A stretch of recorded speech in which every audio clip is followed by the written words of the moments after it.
ಇನ್ನು DCM DK Shivakumar ಅವರ ಆಪ್ತ ಕಾರ್ಯದರ್ಶಿ ಇದ್ದಂತಹ ಕಾರು ಅಪಘಾತಕ್ಕೀಡಾದ ಪ್ರಕರಣಕ್ಕೆ ಸಂಬಂಧಪಟ್ಟಂತೆ ಸದ್ಯ ಗಾಯಾಳು ಅಧಿಕಾರಿ ರಾಜೇಂದ್ರ ಪ್ರಸಾದ್ ಅವರನ್ನ ಹುಬ್ಬಳ್ಳಿಗೆ ರವಾನೆ ಮಾಡಿರುವಂತಹ ಮಾಹಿತಿ ಇದೆ. ಹುಬ್ಬಳ್ಳಿಯ ಎನ್ಎಂಆರ್ ಸ್ಕ್ಯಾನ್ ಸೆಂಟರ್ಗೆ ರಾಜೇಂದ್ರ ಪ್ರಸಾದ್ ಅವರನ್ನ ಸ್ಥಳಾಂತರ ಮಾಡಲಾಗಿದ್ದು ಆಪ್ತ ಕಾರ್ಯದರ್ಶಿಯನ್ನ ಖುದ್ದು ಡಿಸಿಎಂ ಡಿಕೆ ಶಿವಕುಮಾರ್ ಕರ್ಕೊಂಡು ಬಂದಿದ್ದಾರೆ ಅಂತ ಗೊತ್ತಾಗ್ತಾ ಇದೆ. ಬೆಳಗಾವಿ ಜಿಲ್ಲೆ ಸವದತ್ತಿ ಬಳಿ ನಿನ್ನೆ ಸಂಭವಿಸಿದಂತಹ ಭೀಕರ ಅಪಘಾತ ಇದು. ರಾಜೇಂದ್ರ ಪ್ರಸಾದ್ ಪ್ರಯಾಣ ಮಾಡುತ್ತಿದ್ದ ಕಾರು ಬೈಕ್ಗೆ ಡಿಕ್ಕಿ ಹೊಡೆದು ಪಲ್ಟಿಯಾಯಿತು.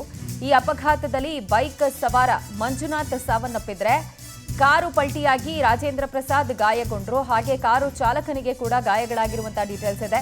ಸದ್ಯ ಚಿಕಿತ್ಸೆಗೋಸ್ಕರ ಹುಬ್ಬಳ್ಳಿಯ ಆಸ್ಪತ್ರೆಗೆ ರಾಜೇಂದ್ರ ಅವರನ್ನ ಸ್ಥಳಾಂತರ ಮಾಡಿರುವಂತಹ ಮಾಹಿತಿ ಲಭ್ಯ ಆಗ್ತಾ ಇದೆ. ಡಿಸಿಎಂ ಡಿಕೆಶಿ ಅವರ ಆಪ್ತ ಕಾರ್ಯದರ್ಶಿ ಕಾರು ನಿನ್ನೆ ಅಪಘಾತಕ್ಕೀಡಾಗಿತ್ತು. ಓರ್ವ ವ್ಯಕ್ತಿ ಇದರಲ್ಲಿ ಸಾವನ್ನಪ್ಪಿದ್ದಾರೆ.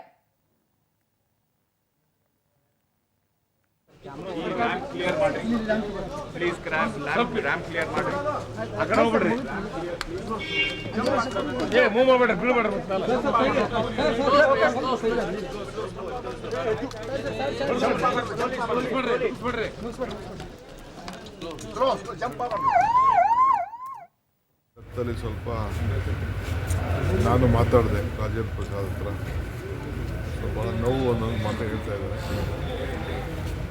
ಮಿಕ್ಕಿದೆಲ್ಲ ಒಂದೆರಡು ದಿನ ಅಷ್ಟಕ್ಕೆ ಸರಿ ಹೋಗ್ತದೆ ಅಂತ ಹೇಳಿದ್ದಾರೆ. ದೇವಿ ಎಲ್ಲ ಮನೆ ಕಾಪಾಡಿದ್ದಾಳೆ ಅನಿಸ್ತದೆ. ಯಾಕೆಂದರೆ ಗಾಡಿ ನೋಡಿದ್ರೆ ಪಾಪ ಒಂದು ಹುಡುಗ ಆಕ್ಸಿಡೆಂಟಲ್ಲಿ ಸತ್ತಿದ್ದಾನೆ. ಪಾಪ ಅವ್ರ ಕುಟುಂಬಕ್ಕೆ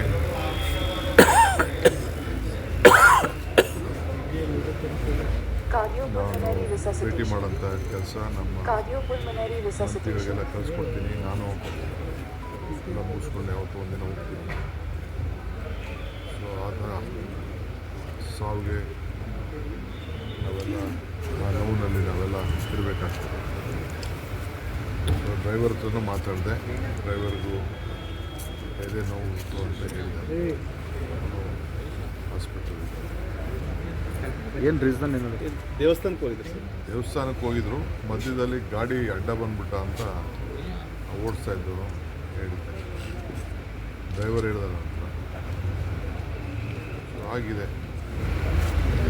ಪಾಪ ಸತ್ತವನು ಭಾಳ ಯಂಗ್ಸ್ಟರ್ಸ್ ಯೋಗ ಆಗಬಾರ್ದಾಗಿತ್ತು.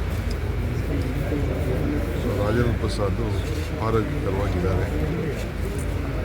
ಇನ್ನು ಒಂದೆರಡು ದಿನ ಟೈಮ್ ಬೇಕು ಅಂತ ಡಾಕ್ಟರ್ ಹೇಳಿದ್ದಾರೆ. ಪರಿಹಾರ ಏನಾದರೂ ಕೂಡ ಡೆತ್ ಎಲ್ಲ ಮಾಡ್ತೀವಿ ಬಿಡಿ. ಅದನ್ನು ಟ್ರೀಟ್ಮೆಂಟ್ ಇಲ್ಲೇ ಇದು ಬೇರೆ ಕಡೆ ಅವ್ರಿಗೆ ಹಾಸ್ಪಿಟಲ್ ನಾನು ಅವ್ರಿಗೆ ಹೇಳಿದ್ದೀನಿ.